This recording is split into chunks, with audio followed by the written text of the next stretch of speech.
If life exists on Earth, it must also exist on other worlds. The human species is not from Earth. We are aliens from outer space, prisoners on Earth, and everything about us provides the hard scientific proof needed to verify that. Our ancestors were imprisoned on Earth for very good reasons. However, we have been intentionally misled about our true origin throughout the millenniums. First by religions, then by science. Our species, known as modern humans, did not evolve on planet Earth, and there is not a shred of hard scientific evidence that exists anywhere on the entire planet to prove that we did. Whether we like it, deny it, accept it, or reject it, our ancestors were exiled and imprisoned on Earth between 50 to 60,000 years ago. And, while science disagrees that our relatives even exist, it does believe there is a strong probability that life may exist elsewhere in the universe. But, until it can be verified beyond all doubt, the scientific community refuses to state it as fact. However, logic dictates that it is very probable that the source of life did not disperse itself throughout the universe selectively. Therefore, if life exists on Earth, it must also exist on other worlds. There may be life forms that we are unaware of, but the majority of alien life will likely share characteristics with life forms found on Earth. The same creatures that have roamed this planet, and still do, are sure to exist on other planets with similar climatic and environmental conditions. In fact, it was from similar planets that our species was taken. While we may occupy a place in the universe's evolutionary scale, we did not evolve on Earth. The genealogy and origin of man is entirely extraterrestrial. Arrested and banished to Earth. Before our ancestors were placed on prison Earth, they lived freely throughout the universe. We are the direct descendants, and distant relatives of the extraterrestrials that still do. We once shared all the rights, responsibilities, and technologies of those societies, but at some point in the last 60,000 years our ancestors were arrested and exiled to Earth. The logical reason, based on modern human behavior, was because some Cro-Magnoids, Homo sapiens sapiens our ancestors, begin to exhibit insanity and criminal behavior. Finding an efficient and humane solution to coping with persons violating the rights of others became an absolute necessity. Identifying and isolating those who presented problems took place. Our ancestors were arrested and selected for exile. Our different physical characteristics, such as skin color, are the result of evolutionary adaptation to the planets we once populated. Note, I am often asked why we weren't simply genetically repaired and then reintegrated into society. There are two probable reasons. 1. Forced genetic modification of intelligent life forms is likely considered a horrific intergalactic civil rights violation, and therefore is strictly forbidden, or 2. Previous genetic manipulation went terribly wrong and has been outlawed. Conditions for the exile were: prisoners were stripped of all memory of former lives, inhibit any interference that could trigger technological development. After the humans were exiled on Earth, monitoring and assessment began. It was agreed that no interference would be offered to protect the prisoners of Earth. However, should the prisoners' negative behaviors cease, they would be considered for reintegration into interstellar society. It was hoped that nature would take care of our problem. The Penal Selection Committee chose an ideal planet orbiting a star on the far outskirts of the Andromeda Galaxy. A massive fleet of UFOs was assembled, our ancestors were loaded onto them, and the long trip toward our destiny of imprisonment on Earth began. Prisoner transfer began upon our arrival, which was the origin of man, and the beginning of our exile. Earth was chosen as a prison planet. Science has proven that hominoids, monkeys and apes, have lived on this planet for a very long time. Science has also proven that our species, Homo sapiens sapiens, Cro-Magnon or modern man, have not. Our ancestors were exiled to Earth in order to stop, or at the very least isolate, the intergalactic spread of mental illness, crime, and murder. This is the same criminal behavior and mental illness that we still see around us today. Negative behavior seems to be an inescapable part of our nature.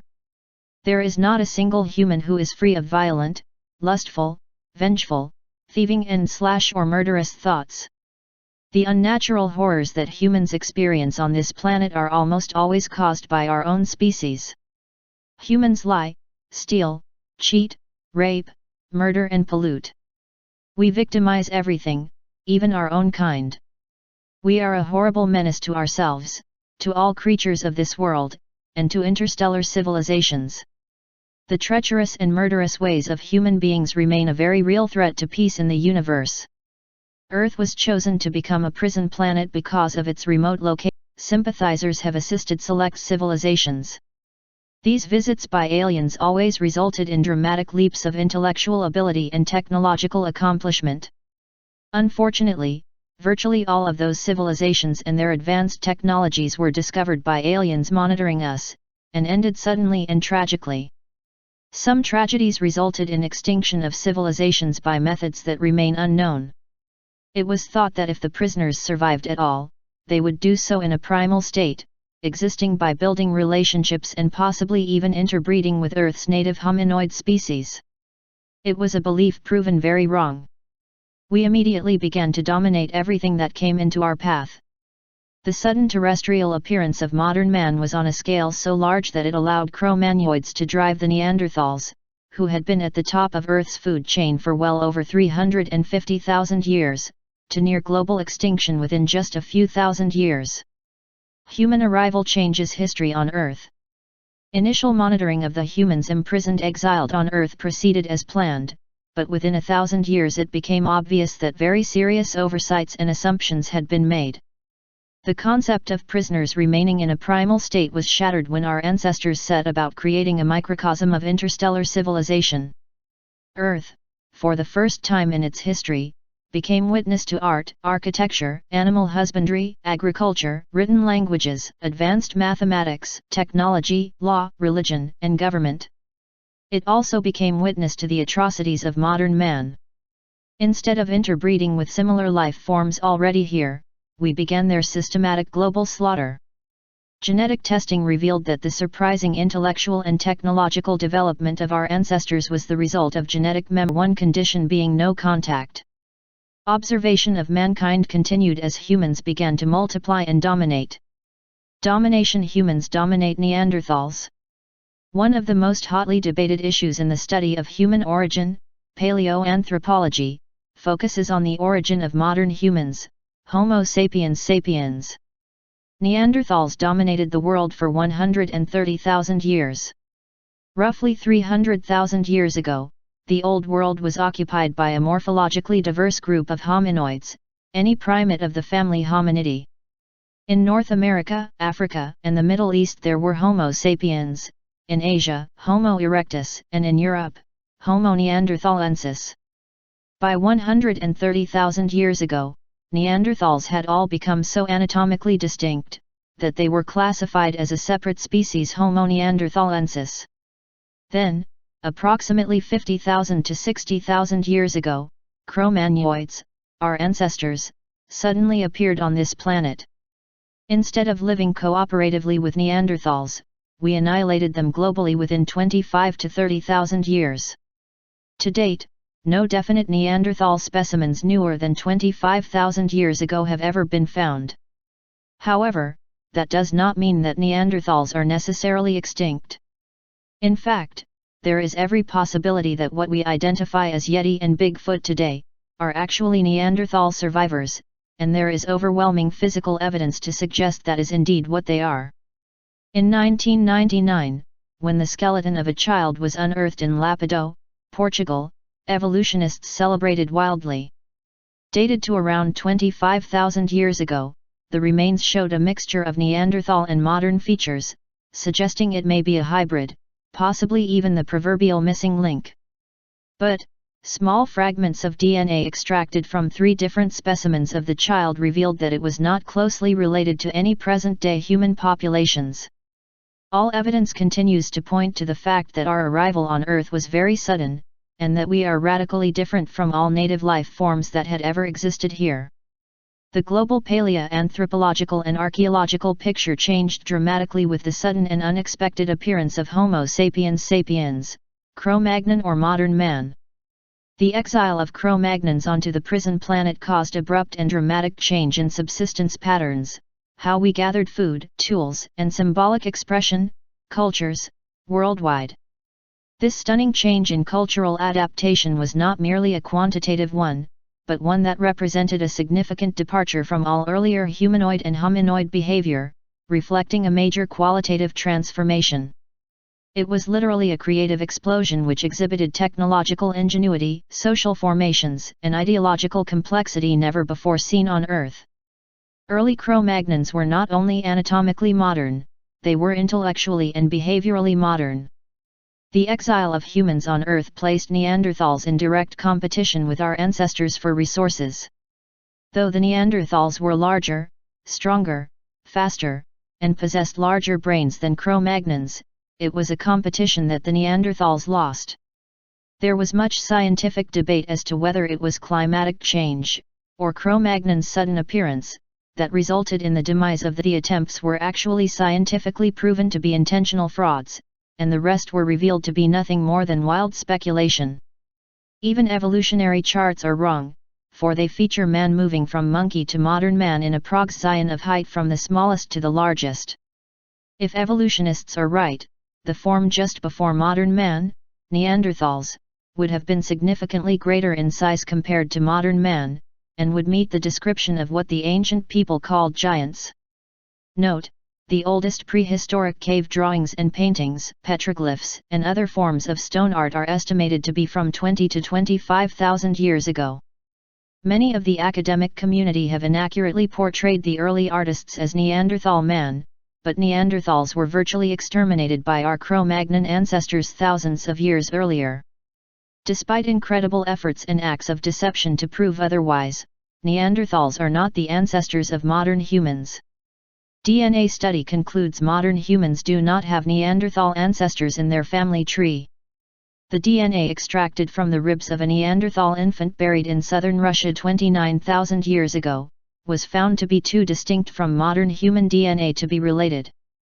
There wasn't much, if any mixture, between Neanderthals and modern humans, said William Goodwin, of the University of Glasgow, UK.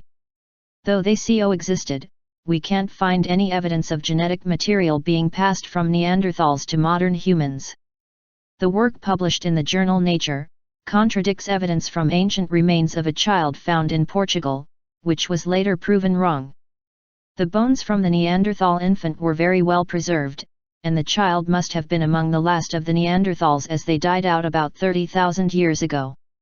Research, by Dr. Goodwin, along with Swedish and Russian colleagues, agrees with the findings of the first analysis of Neanderthal DNA in 1997. That study of DNA, taken from the first Neanderthal skeleton found in the Feldhofer cave in Germany in 1856, supports the theory that modern humans replaced Neanderthals. According to Dr. Goodwin, the DNA sequence from the infant was very similar to the specimen from the Feldhofer cave, proving that there was little diversity among Neanderthals. If they had been very diverse at the DNA level, they could have encompassed modern humans. The fact that these two Neanderthals are closely related, and not related to modern humans, implies that they don't have the diversity to encompass a modern human gene pool, said Dr. Goodwin. DNA comparisons also showed that different ethnic groups cannot be genetically identified. There is no race gene in us, nor do we have any direct genetic links to Neanderthals.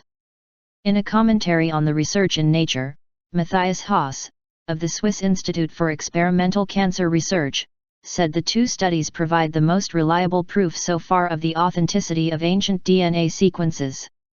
The similar features of the two samples argues against the idea that modern Europeans are at least partly of Neanderthal origin, he said. Another study by a group of geneticists, coordinated by Guido Barbugliani and David Caramelli of the Universities of Ferrara and Florence, showed that a Cro-Magnoid individual who lived in southern Italy 28,000 years ago was a modern European, genetically as well as anatomically. The Cro-Magnoid people briefly coexisted in Europe with other humanoids who had any contact with them. The researchers wrote in the newly published paper. The Pugliese 23 individual carried a mtDNA sequence that is still common in Europe, and which radically differs from those of the almost contemporary Neanderthals, demonstrating a genealogical continuity across 28,000 years, from Cro-Magnoid to modern Europeans. The results demonstrate for the first time that the anatomical differences between Neanderthals and Cro-Magnoids were associated with clear genetic differences. The Neanderthals, who lived at the top of Earth's food chain for nearly 300,000 years, were not the ancestors of modern humans. We suddenly appeared from somewhere about 50,000–60,000 years ago. It has been proven that our intelligence is not the result of evolution as we have been led to believe, but rather is the direct result of genetic memory. Genetic memory are returned to our natural state. Human intelligence is the result of genetic memory. Genetic memory is a process in which a memory is passed down through the generations without the individual having to experience firsthand the topic of the memory. Genetic memory, simply put, is complex abilities and actual sophisticated knowledge inherited along with other more typical and commonly accepted physical and behavioral characteristics. In everyday terms, that means we get our intelligence, as well as our hair, skin, and eye color from our families. In psychology, genetic memory is defined as a memory present at birth that exists in the absence of sensory experience, and is incorporated into the genome over long spans of time. In everyday terms, that means we remember things that we have never been exposed to, because it's been in our genes for so long. Genetic memories are defined as posited memories, feelings, and ideas inherited from our ancestors as part of a collective consciousness. These may be things like a natural fear of certain predators or insects, or things like a sense of taste, etc. No one is sure yet just how much or what type of information is genetically passed from generation to generation. There are many theories concerning whether intellectual memory is inherited, and if so, how much. As modern man, we've managed to access genetic memory to some degree, but we still harbor such unbelievable potential. Intelligence, particularly the ability of genes to retain memory, has long been of primary interest to human genetic research. The first methodical set of experimental observations can be traced back to Galton's work in 1865, a year before Mendel's influential article on the laws of heredity.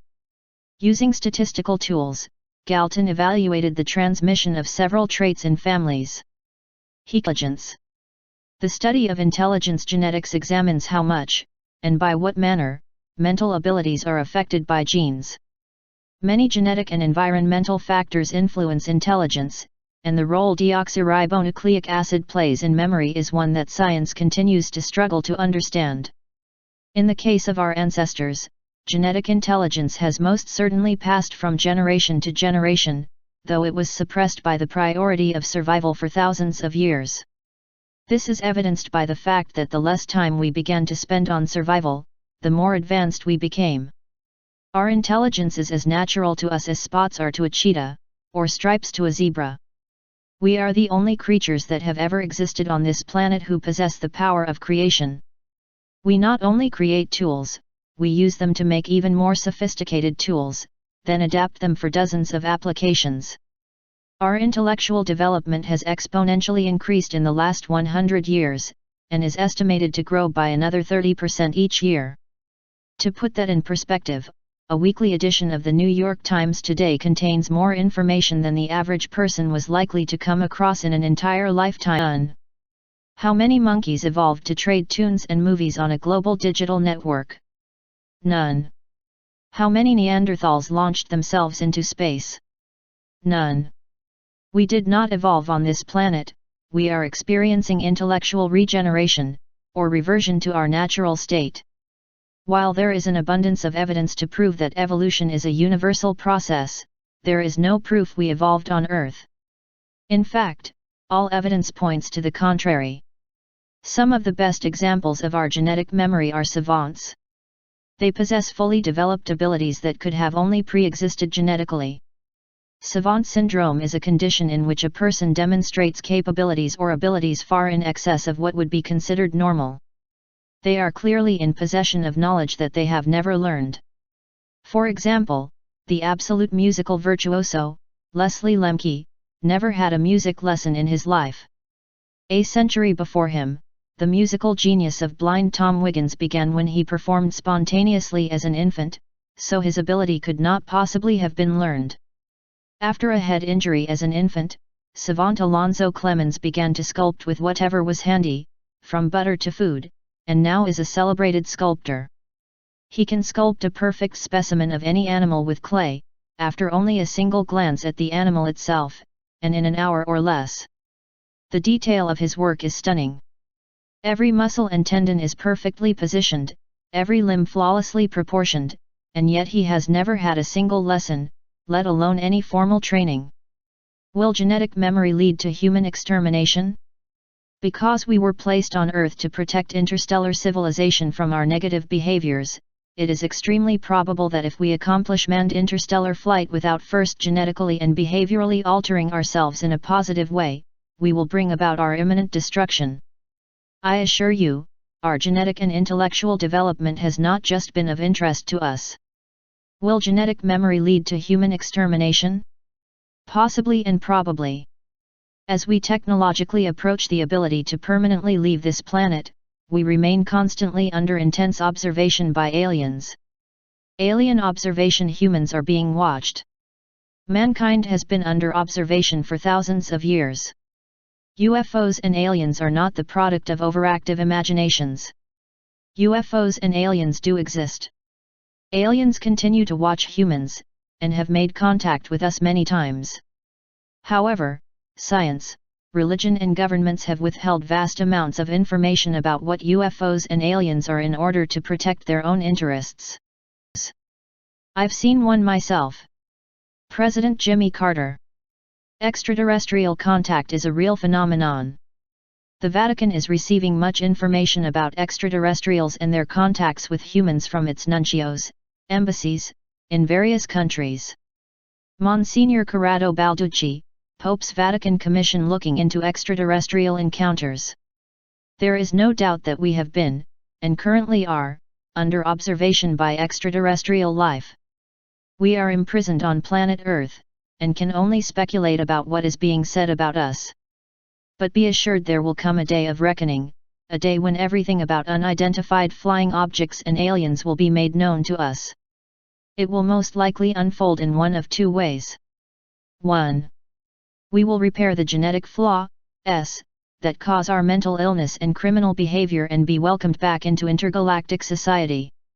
2. Or we do nothing, and find ourselves fighting a war that we cannot, and will not win. The monitoring and assessments of humans conducted by aliens and UFOs for the last 50,000 years were to monitor our developments and any threat of escape. The clock is ticking, the countdown has begun. With each new advance that humans make toward interstellar travel and intergalactic residence, we expedite an inevitable confrontation with our extraterrestrial relatives, and possibly other intelligent life forms. It will not be a war of one country against another, but of one world against worlds too numerous to count. Some very high-profile people have warned us to prepare to defend ourselves from an extraterrestrial attack. With control of the universe at stake, a crash program is imperative. We produced the A-bomb, under the huge Manhattan Project, in an amazingly short time. The needs, the urgency today, are even greater. The Air Force should end UFO secrecy, give the facts to scientists, the public, to Congress. Once the people realize the truth, they would back, even demand, a crash program. Let there be no doubt. Alien technology harvested from the infamous saucer crash in Roswell, New Mexico, in July 1947, led directly to the development of the integrated circuit chip, laser and fiber optic technologies, particle beams, electromagnetic propulsion systems, stealth capabilities, and many others. How do I know? I was in charge. Colonel Philip Corso, Army Intelligence Officer, former head of the Foreign Technology at the U.S. Army's Research and Development Department at the Pentagon. UFO crash at Roswell, New Mexico. Why did an alien spacecraft crash near Roswell, New Mexico? Despite an amazing amount of information about the Roswell crash, the mystery remains as to why it happened. Mechanical failure, power failure, and operator failure are among the list of suggested reasons. But, perhaps the crash was not a crash at all, but rather it was caused by another UFO. In fact, 2 UFOs were reported by a Native American person just before the crash. He stated it appeared that one was chasing the other across the sky. There are 2 possibilities for the UFO being destroyed. 1. A ship of sympathizers had, or was going to, initiate contact with humans and was caught, or 2. Something really bad was prevented from happening to humans that we are unaware of, yet. The huge number and variety of unidentified flying object sightings throughout history provide us with excellent proof that we are being monitored and assessed by aliens. And, because of our rapidly evolving detection technologies, we are now being watched much more covertly, and yet much more closely than ever before. As we move ever closer to deep space exploration, we also move even closer to the determination of our fate.